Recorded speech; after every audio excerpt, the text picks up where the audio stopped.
Hello everyone, welcome back to the channel. In today's video, I'll show you how to separate audio from a video clip in CapCut. Let's get started. First, you need to do is to import your video, open CapCut and add your video to the timeline. Then tap or right click on the video. Then click on the extract audio or detach audio option. Then as you can see, your audio and video are separated. You can move, delete, or edit the audio clip independently.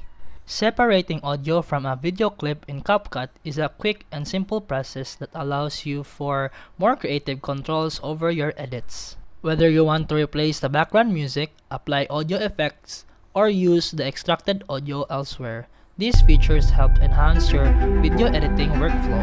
And that's it for today's video. If you found this helpful, please like and subscribe for more videos. See you in the next one.